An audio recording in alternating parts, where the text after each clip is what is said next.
Hi, I'm Geoffrey. Welcome back to Night Falls.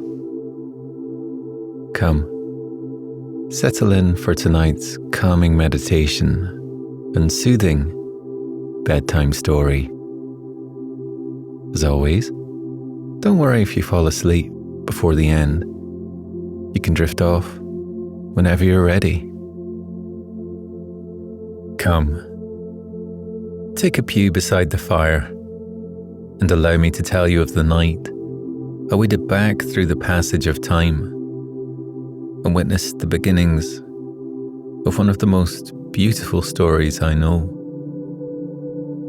Even before that night, when the magic of the falls drew me from my slumber and led me down the winding path to the past, I understood that Anwen's story spanned space and time, even if the vastness of such a life felt incomprehensible to me. Tonight, I'd like to share a rather important chapter from my dear friend's past with you. Tonight's story is a love story, as true and pure as a tale of that sort can come. It is also Anwen's story, and one that I hope you will find just as enchanting as I do. Before we get started, let's hear a quick word from our sponsors who make this free content possible.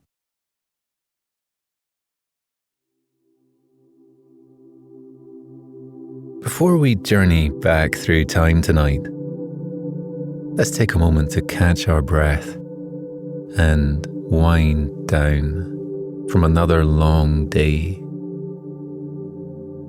Come to a comfortable position, allowing yourself to settle in for the night, however feels best for you. Let your eyes drift closed on today, so your mind can drift into thoughts of tonight. Take a deep breath in through your nose and sigh out through your mouth as you settle into stillness for perhaps the first time since you first got out of bed this morning. Feeling that stillness sink beneath your skin and settle into your core. Know that there is nothing more important than your peace and relaxation.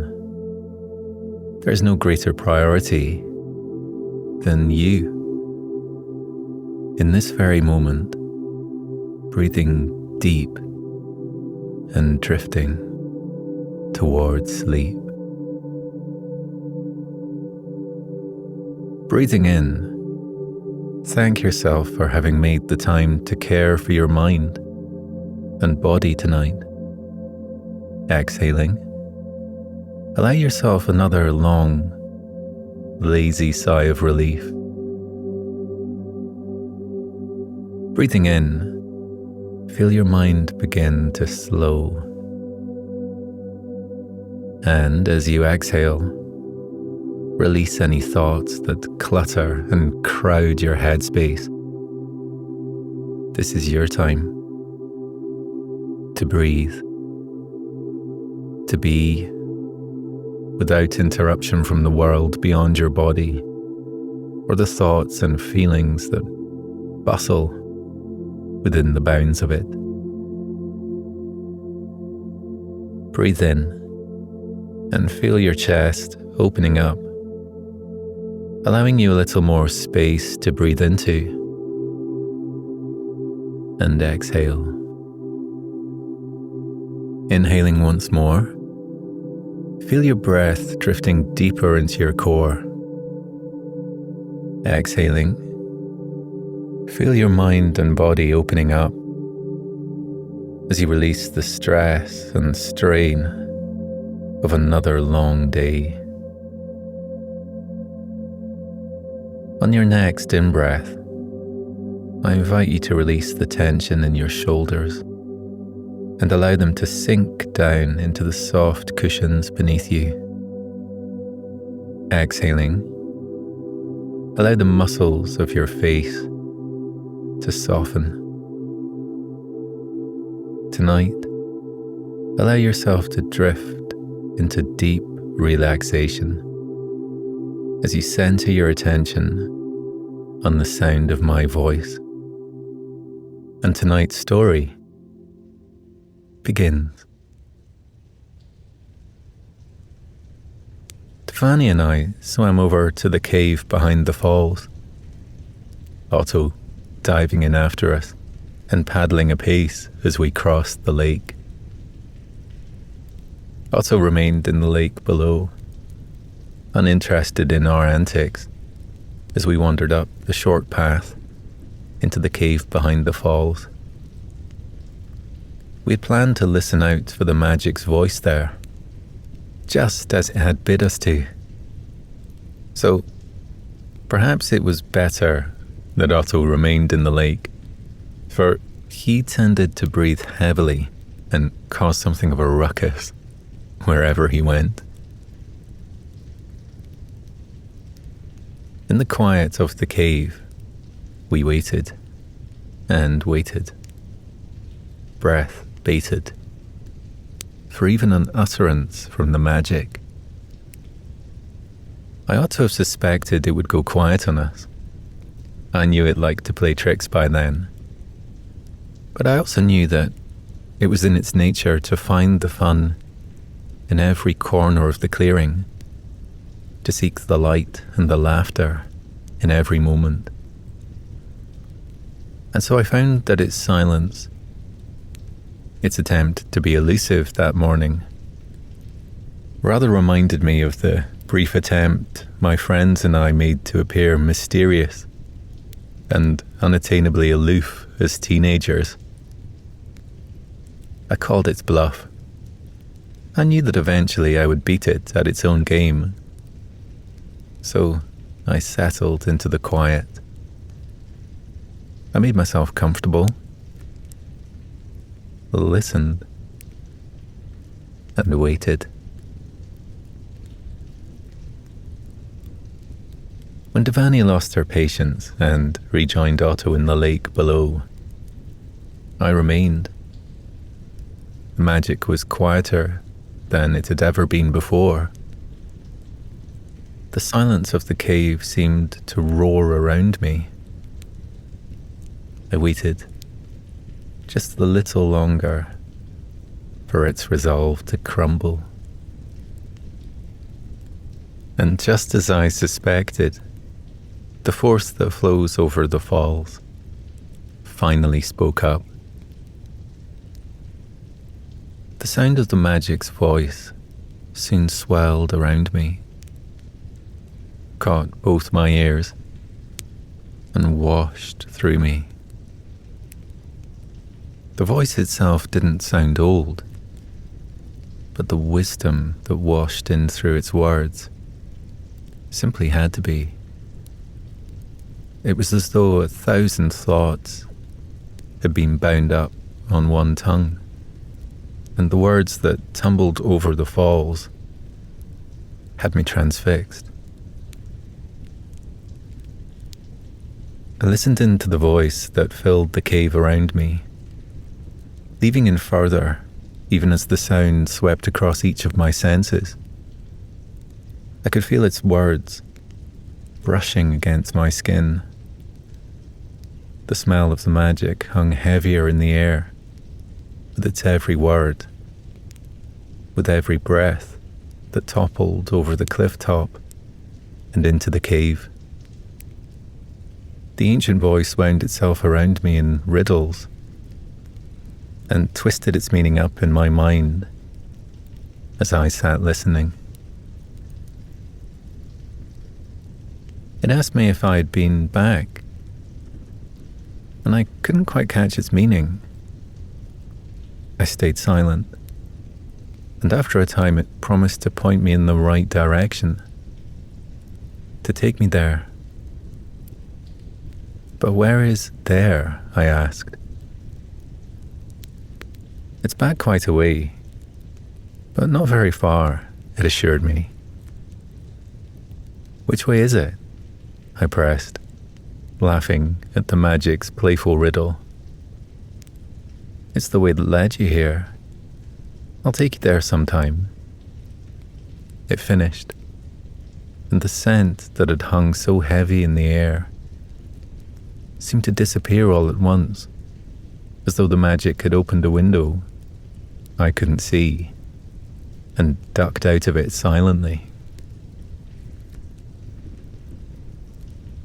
Once the air had cleared, I rejoined Devani and Otto in the lake, and day drifted into night, just as normal.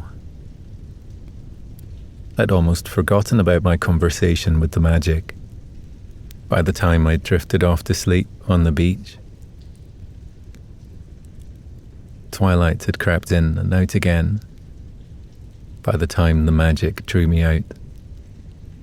I'd been sleeping soundly on the beach beside Devani when I felt it stirring in the clearing. I came to sit as it began to draw water out of the lake and flick it my way. I slipped my toes out from beneath Otto's fur and made my way over to the lake to join it. I followed it beyond the clearing into a corner of the woods I tended not to frequent. The flowers tended not to bloom as brightly there. In fact, it was the only patch of ground in the clearing that the flowers didn't seem to flourish upon. The earth felt dry under my feet, and even harder the further along the path I travelled. It's old earth, the magic explained, as if it were party to my thoughts. It's from a spillage. The path ought not to exist at all, but I've spilled a little time here and there over the years, splashed it into this millennium and the next. I didn't realise that in my clumsiness, I was creating a way to cut across time. But I'm rather glad of it now. People can always go the long way around the sun, of course.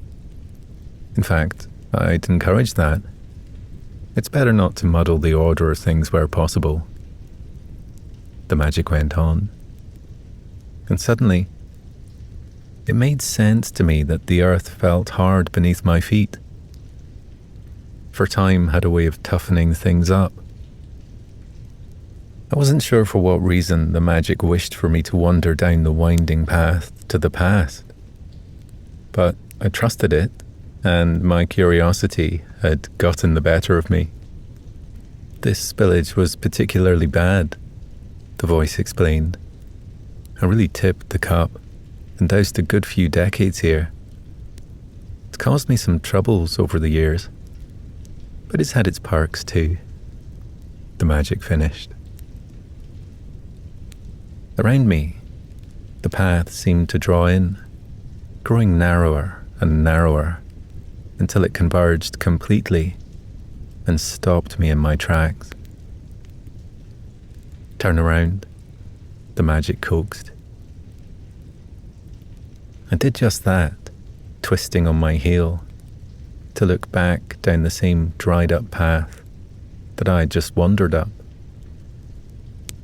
Run back, it advised me, and I did so, knowing that the magic had a treat in store for me. It felt as though I flew back down the path, my arms and legs powering me back through time. The falls seemed to bend back around me, and each step I took had me tumbling further and further back through time. When I finally found myself back at the foot of the falls, the years had been peeled back like the petals of a flower to reveal nightfalls, new and fresh. It was just as it had been in the moments after Anwen first broke through the surface of the lake. I came to a stop at the edge of the tree line and lingered in the shadows, watching in silence as Anwen drew her first breath. I'd heard of her first few hours in the falls long before that night. Anwen had told me the story of how she came to be herself. I'd heard in vivid detail the events of the evening I suddenly found myself party to, but was transfixed by the scene nonetheless. Anwen was born fully formed and formless all at once. I tried to imagine in the past what it must have been like for her to take her first breath with none of the ignorance that I had taken mine with as a baby. Of all the nights I could have twisted back through time for, I recall being rather thankful that it was that one. The parts of the story I knew would have been interesting enough, but it wasn't long before I realized that Anwen had left rather a lot out of her story of that night. As she loosed her first breath and her eyes flew open on the world, they locked onto a deep brown pair that were set into the kind, rather befuddled-looking face across from her. Standing directly before her on the beach was a man whose name and presence that evening had gone entirely unmentioned. He was dressed as though he shopped in shops that closed down centuries ago. His top hat was tall, taller than it ought to have been, and the cravat keeping the collar of his shirt together seemed tattered and tired. Beneath bushy eyebrows, his brown eyes blazed. They were almost oaken in colour and seemed to grow deeper the moment they were trained on Anwen. Standing a little behind him and keeping hold of his hand was a boy of about 7. He didn't seem to share any of his features. Hanging from the boy's free hand was a fishing rod that had no doubt been forgotten in the chaos that had, moments prior, unfolded before their eyes. Beneath the brim of his hat, the man cleared his throat and searched for the right thing to say to the woman who had just fallen from the night sky and set the lake aflame with silver moonlight. He seemed to arrive at the conclusion that a tip of the hat and a "how do you do" would be the only thing to suffice. Anwen, appearing just as puzzled by the circumstances as the man before her, cleared her throat and said, "Good, all things considered." The smallest of smiles played at the corner of her lips, and suddenly I felt as though I ought to look away. Neither he nor Anwen moved to speak again, but something heavy hung in the air between them. Whatever weighted that silence had its own centre of gravity. It pulled them together and knocked them off centre, only to give them a new one, a new mark on the map to revolve around. It was as though whatever weighted the air between them had been hung from both of their hearts, and the heavier it grew, the closer it drew them to one another. That weight seemed only to grow heavier, pulling the pair closer until they appeared to be on the precipice of something rather important. A mere metre between them, and yet it seemed as though so much kept them apart. Him on the beach, and Anwen as far into the shallows as she dared to be. It was rather like they were standing on two different cliff tops, staring across a chasm at one another. "This is my nephew Tom," the man said, his voice low as the silence broke around them.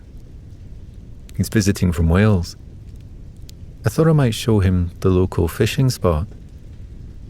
He finished, his eyes fixed on Anwen as she tried to get her bearings. Anwen nodded absently as her eyes drifted around the clearing. I think it might be the only time I've ever seen her speechless. "My name's Arthur," the man offered, before asking my friend for hers. "Arthur," she hummed, testing his name for the first time before she offered him her own. Time sped up after that. The clearing rushed around me and paused only to show me the best bits of their story. It felt rather like leafing through a cherished book and stopping only to reread the best pages. It seemed as though the sun had risen and set in nightfalls 100 times over before the passage of time slowed again and allowed me to lean a little further into their story. Each day, Arthur returned. He came alone after those first visits, mentioning in passing that his nephew had returned to Wales. He arrived at dusk generally, and one particular evening, he wandered down into the clearing with an easel tucked beneath his arm. He set up shop with the easel on the very edge of the beach, just before the sand gave way to the crystalline waters of the lake. He was busying himself with pots, paintbrushes, and palette knives when Anwen emerged from the lake to greet him. "I thought I heard you," she muttered, and I was surprised she had been able to, for he had taken great care not to disturb the perfect peace of the clearing with his arrival. "You have a very noisy heart," she remarked. "It's beating even louder now.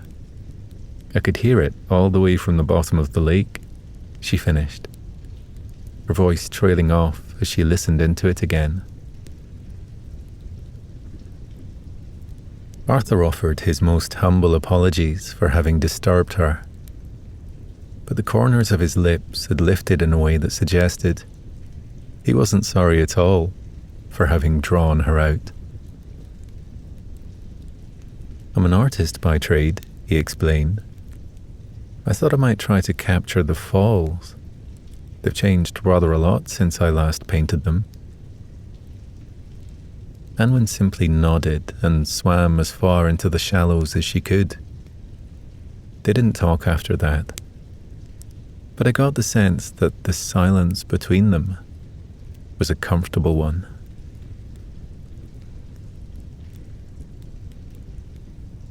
As she lounged in the shallows, Arthur began to wash the bottom of his canvas with the precise blue that glittered in the lake. One silent moment rolled into the next, and minutes became hours of perfect peace. Together, they basked in that quiet, in that silent understanding that there weren't any answers to all the questions they wanted to ask each other. So, whatever carried between them in that quiet would simply have to suffice. Day rolled into night over and over again, and I held still as time coiled around me. I watched Arthur come and go with each turn the earth made on its axis, and it seemed as though months had passed before Anwen finally lost her patience and asked him if she could see the painting he'd been working on. Arthur insisted that she could only see it when he was finished, but I'd been watching over his shoulder for quite some time by then, and it appeared to me that the painting had been finished for weeks, It wasn't until Arthur went foraging for flowers to make paint with that Anwen shifted. She bound herself together, gathered her wits, and waded out of the lake. I sensed I was watching her first attempt to do so, for her form seemed to falter a little with each step she took. When she finally caught sight of the painting, her breath hitched for a moment. The painting was indeed of nightfalls, that much he had explained. Arthur hadn't mentioned, however, that his painting was also of Anwen. I thought for a moment that it might have bothered her, for I had never seen her go so still. But as she lifted a hand to her face and felt along the planes of it, I finally understood what had given her pause. The painting was beautiful. She was beautiful. And I think perhaps she was only just realizing it. She had scarcely seen herself, save for her reflection in the ever-shifting surface of the lake. The painting was watery.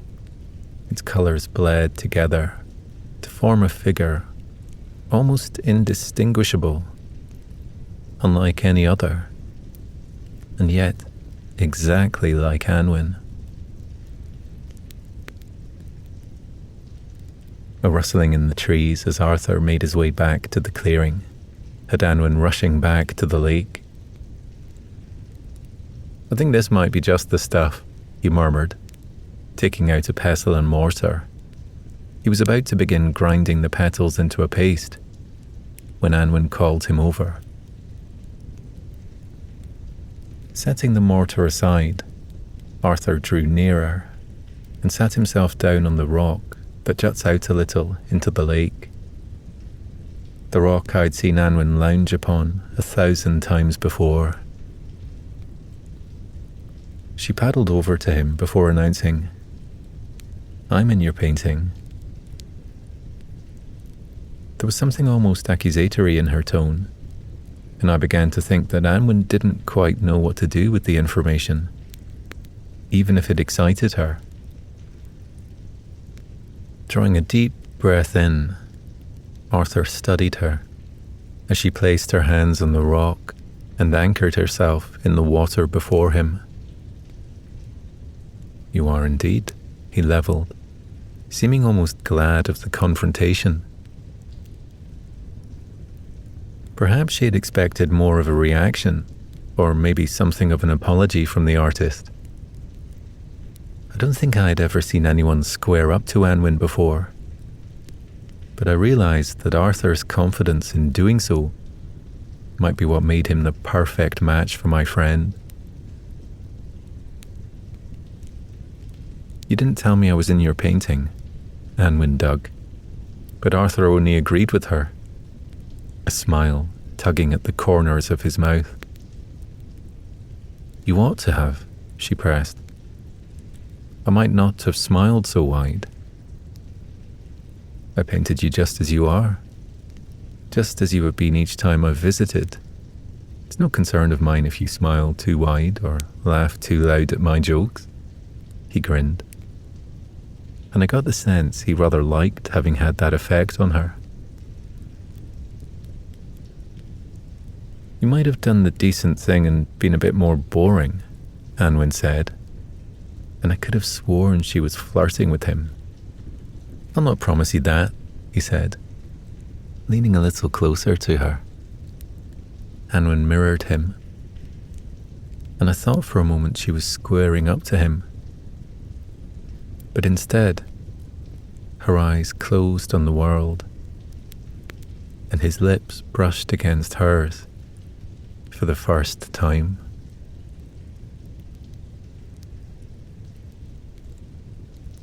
When Arthur finally gathered up his paints and pots that night, it felt as though something had cemented between them. He promised to see her tomorrow, and the next day, and every day that came after that.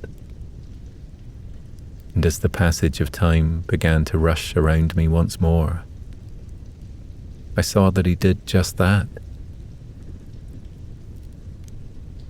Time ran away with itself, and the clearing was awash with sunset skipping and passionate goodbyes. Each day, Arthur would tell Anwen of the world beyond the falls, sketching things out as he went, to show her precisely what life looked like where he had grown up.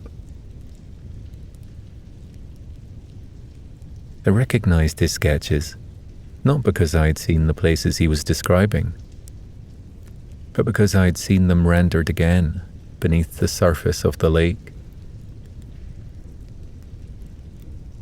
I was beginning to understand that Anwen had used the sketches and the stories Arthur had told her to build a whole world beneath the surface of the lake, one that she could share with him. I could understand why she felt as she did for Arthur. There was an unparalleled kindness behind those deep brown eyes. A smile stretched itself across his face whenever he caught sight of her, and he seemed to grow a little wiser with each cycle of the earth around the sun, as was the gift of time. Years had passed since their first meeting, when Anwen was finally able to offer him a life beneath the surface of the lake with her. I could sense she had wanted to ask him sooner. I could see her pushing every day to understand the power that lay within her and learn to use it to her advantage. The moment the penny dropped and she felt the magic of the falls come to heal for her, she asked him to join her. "Do you trust me?" she asked him one starlit night. The pair were sprawled out upon the rock, jutting out into the lake, their hands twinned together, their breath falling in time. "Of course," he promised. His vow proved reassurance enough for Anwen to draw a deep breath in and pose her question.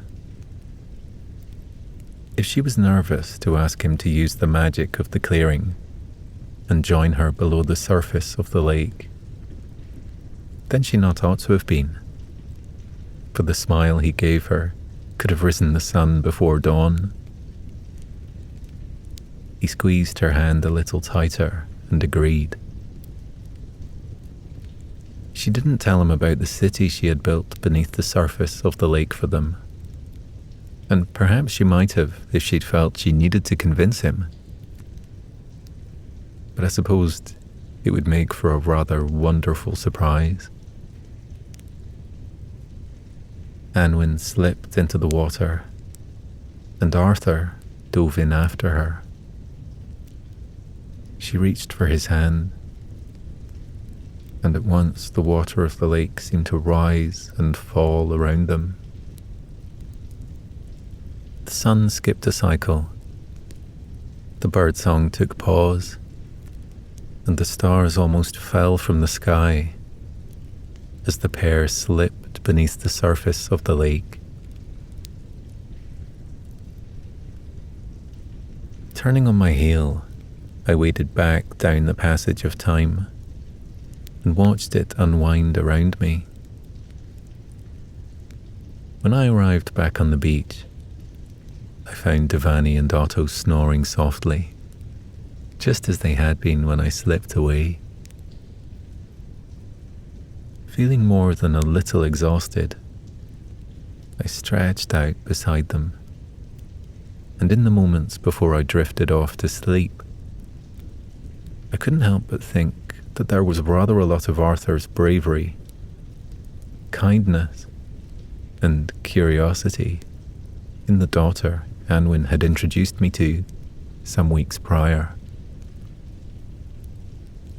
Feeling rather pleased to have learned so much about my most mysterious friend, and perhaps a little honoured that she was willing to share her past with me, I slipped into a deep sleep.